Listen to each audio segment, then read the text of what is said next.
जय माता रानी दोस्तों। तो मैं आप लोगों को पहला अध्याय माता रानी का दुर्गा सप्तशती बता चुकी हूँ। तो मैं अब दूसरा अध्याय सुना रही हूँ, तो आप लोग सुनिएगा। और जिसको संस्कृत में नहीं आता है वो लोग हिंदी में सुन सकते हैं। उतना ही फल मिलता है जितना संस्कृत में कहने से मिलता है, और जी उतना ही फल मिलता है जितना हिंदी में सुनने से। जिसको पढ़ने नहीं आता है वो लोग दुर्गा सप्तशती का हमारे वीडियो के माध्यम से आप लोग दुर्गा सप्तशती का पाठ दूसरा अध्याय आप लोग सुन सकते हैं। तो अध्याय चल देवताओं के तेज से देवी का प्रादुर्भाव और महिषासुर की सेना का वध, ये है दूसरा अध्याय।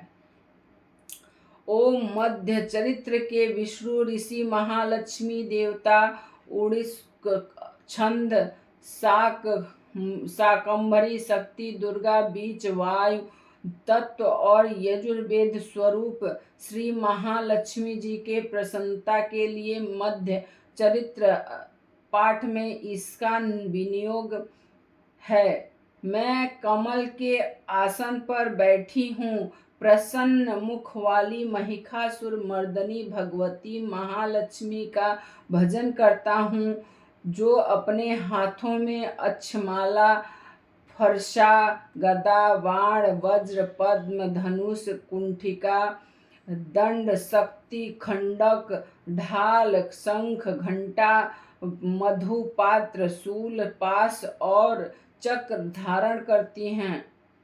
ऋषि कहते हैं, पूर्व काल में देवताओं और असुरों में पूरे 100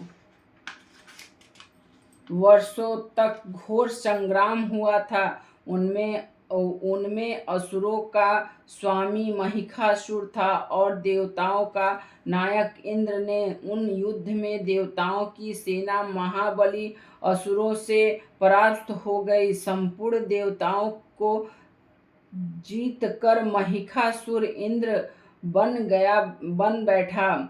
तब पराजित देवता प्रजापति ब्रह्मा जी को आगे करके उस स्थान पर गए जहाँ भगवान शंकर और विष्णु विराजमान थे।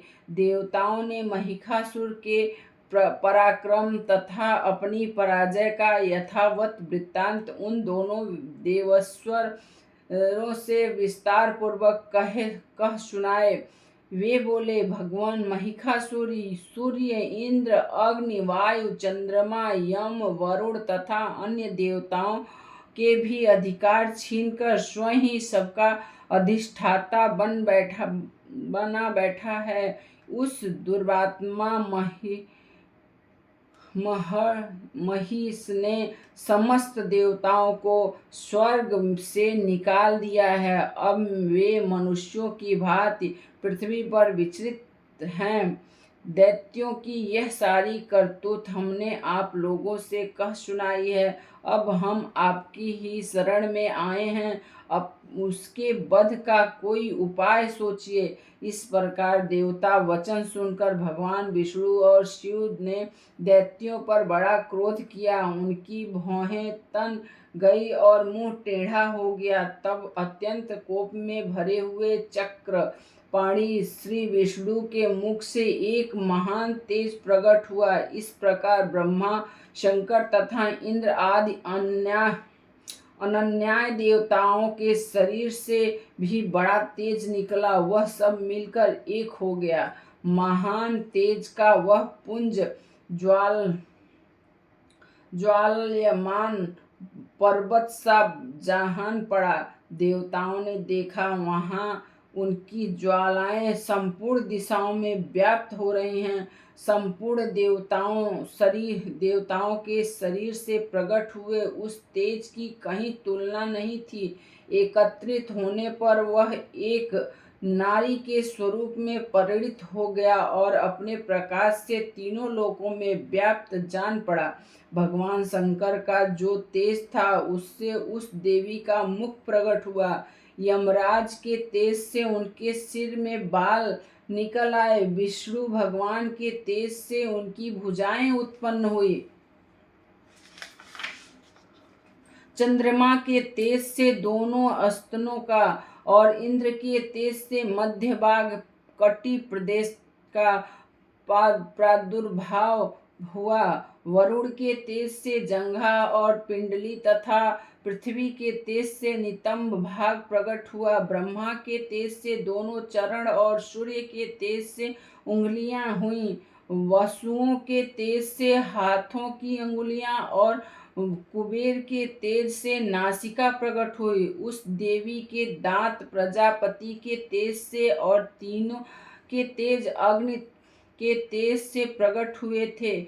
उसकी भौहें संध्या और कान वायु के तेज से उत्पन्न हुए थे। इसी प्रकार अनन्या देवताओं के तेज से भी उस कल्याणमयी देवी का आविर्भाव हुआ था।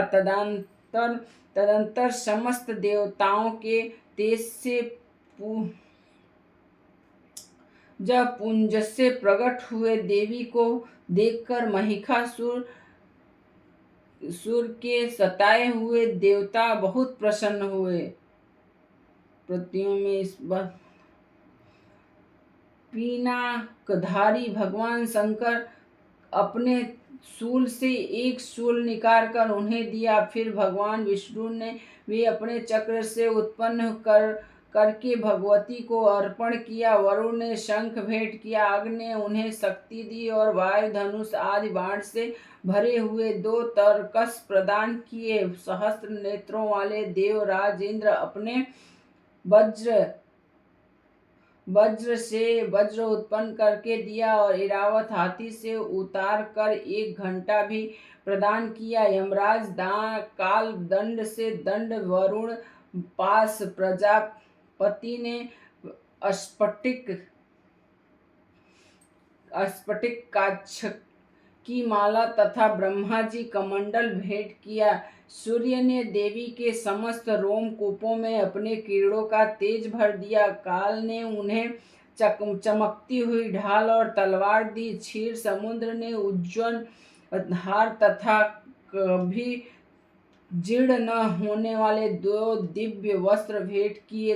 साथ ही उनके दिव्य चूड़ामणि 2 कुंडल, कड़े, उज्ज्वल अर्ध चक्र, सब बाहुओं के लिए केयूर, दोनों चरणों के लिए निर्मल नूपुर, गले की सुंदर हंसली और सब अंगुलियों में पहनने के लिए रत्नों से बनी अंगूठियां भी दी। विश्वकर्मा उन्हें अत्यंत निर्मल फरसा भेंट किया। साथ ही अनेक प्रकार के अस्त्र और अभेद कवच दिए। इनके सिवा समस्त और मस्तक और वक्ष स्थल पर धारण करने के लिए भी कभी न कुम्हलाने वाले कमलों के मालाएं दी। जलधि ने उन्हें सुंदर कमल का फूल भेंट किया। हिमालय ने सवारी के लिए सिंह तथा भांति भांति के रत्न समर्पित किए। धनाढ्य क्षर कुबेर ने मधु से भरा पान पात्र दिया तथा संपूर्ण नागों के राजा शेष ने, जो इस पृथ्वी का धारण करते हैं, उन्हें बहुमूल्य मणियों से विभूषित नागहार भेंट दिया। इन प्रकार अन्य देवताओं ने भी आभूषण और अस्त्र शस्त्र देकर देवी का सम्मान किया। तत्पश्चात उन्होंने बार बार अट्टहास पूर्वक उच्च स्वर से गर्जना की। उनके भयंकर नाद से संपूर्ण आकाश गूंज उठा। देवी का वह अत्यंत उच्च स्वर से किया हुआ सिंहनाद कहीं समा न सका। आकाश उसके सामने लघु प्रतीत होने लगा। उससे बड़े जोर की प्रतिध्वनि हुई, जिससे संपूर्ण विश्व में हलचल मच गई और समुद्र कांप उठे, पृथ्वी डोलने लगी और समस्त पर्वत हिलने लगे। उस समय देवताओं ने अत्यंत प्रसन्नता के साथ सिंह वाहिनी भवानी इससे कहा, देवी तुम्हारे जय हो, देवी तुम्हारी जय हो। साथ ही महर्षियों ने भक्ति भाव से विनम्र होकर उनका स्तवन किया। संपूर्ण त्रिलोकी को भोग क्षोभग्रस्त देख दैत्यगण अपनी समस्त सेनाओं कवच आज से सुसज्जित कर हाथों में हथियार ले सहसा उठकर खड़े हो गए। उस समय महिषासुर ने बड़े क्रोध में आकर कहा, आह, यह क्या हो रहा है। फिर वह संपूर्ण असुरों से घिरकर उस सिंहनाद की ओर लक्ष्य करके दौड़ा और आगे पहुंचकर उसने देवी को देखा, जो अपनी प्रभा से तीनों लोकों को प्रकाशित कर रही थी। उनके चरणों के भार से पृथ्वी दबी जा रही थी। माथे के मुकुट आकाश में रेखा सी खींच रही थी तथा वे अपने धनुष की टंकार से सातों पातालों का क्षुब्ध किए देती थी। देवी अपनी 1000 भुजाओं से संपूर्ण दिशाओं को आच्छादित करके खड़ी थी। तदंतर उनके साथ दैत्यों का युद्ध छिड़ गया। नाना प्रकार के अस्त्र शस्त्रों से प्रहार से संपूर्ण दिशाएं उद्भासित होने लगी। चिच्छुर नामक महान असुर महिषासुर का सेना नायक था। वह देवी के साथ युद्ध करने लगा। अन्य दैत्यों की चतुरंगणी सेना साथ लेकर चामर भी लड़ने लगा। 60,000 रथियों के साथ आकर उदग्र नामक महादैत्य ने लोहा लिया। 1 करोड़ रथियों को साथ लेकर हनु नामक दैत्य युद्ध करने लगा, जिसके रोए तलवार के सामने तीखे थे। वे असीलोमा नामक महादैत्य 5 करोड़ रथी सैनिकों सहित युद्ध में आ डटा। 60 लाख रथियों से घिरा हुआ वास्कल नामक दैत्य भी उस युद्ध भूमि में लड़ने लगा। परिवारित नामक राक्षस हाथी सवार और घुड़सवारों से अनेक दलों तथा 1 करोड़ रथियों की सेना लेकर युद्ध करने लगा। विडाल नामक दैत्य 5 अरब रथियों से घिरकर लोहा लेने लगा। इनके अतिरिक्त और भी 1000 महादैत्य रथ, हाथी और घोड़ों की सेना साथ लेकर महादेवी के साथ युद्ध करने लगे। स्वयं महिषासुर उस रणभूमि में कोटि सहस्त्र रथ, हाथी और घोड़ों की सेना से घिरा हुआ खड़ा था। वे दैत्य देवी के साथ तोमर, भिंद, पाल, शक्ति, मूसल, खड्ग, परशु और पट्टिस आदि अस्त्र शस्त्रों का प्रहार करते हुए युद्ध कर रहे थे। कुछ दैत्यों ने उन पर शक्ति का प्रहार किया, कुछ लोगों ने पास फेंके तथा कुछ दूसरे दैत्यों ने खड्ग प्रहार करके देवी को मार डालने का उद्घोष किया। देवी ने भी क्रोध में भर कर खेल खेलने में अपने अस्त्र शस्त्र की वर्षा करके दैत्यों के समस्त अस्त्र शस्त्र काट डाले। उनके मुख पर परिश्रम या थकावट रच मात्र भी चिन्ह नहीं था। देवता और ऋषि उनकी स्तुति करते थे और भगवती परमेश्वरी दैत्यों के शरीरों पर अस्त्र शस्त्रों का वर्षा करती थी। देवी का वाहन सिंह भी क्रोध में भयंकर गर्दन के बालों को हिलाते हुए असुरों की सेना में इस प्रकार विचरने लगा, मानो वनों में दावानल फैल रहा है। रणभूमि में दैत्यों के साथ युद्ध करती हुई अंबिका देवी जितने निश्वास छोड़े वे सभी तत्काल सैकड़ों हजार गणों के स्वरूप में प्रकट हो गए। परशु, भिंद, पाल, खड्ग तथा पट्टी आदि शस्त्रों द्वारा असुरों का सम्मान करने लगे। देवी की शक्ति से बढ़े हुए वे गण असुरों का नाश करते हुए नगाड़ा और शंख आदि बाजे बजाने लगे। उस संग्राम महोत्सव में कितने ही गण मृदंग बजा रहे थे। तदंतर देवी त्रिशूल से, गदा से, शक्ति की वर्षा से और खड्ग आदि से सैकड़ों महादैत्यों का संहार कर डाला। कितनों को घंटे के भयंकर नाद से मूर्छित करके मार गिराया।